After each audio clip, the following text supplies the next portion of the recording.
Welcome. In front of me is a Lenovo Tab M9, and today I will show you how we can capture a screenshot on this tablet.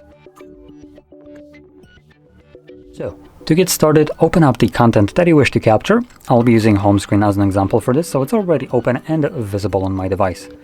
Once that is the case for your device, you want to then hold your power button and volume down at the same time.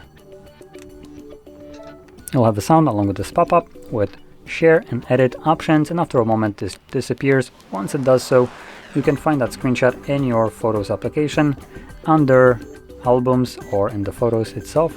You can see if you have albums already, you can just navigate to Albums and it will create an album called Screenshots. As you can see right here, we can also tap on a text and this will take us to the said album.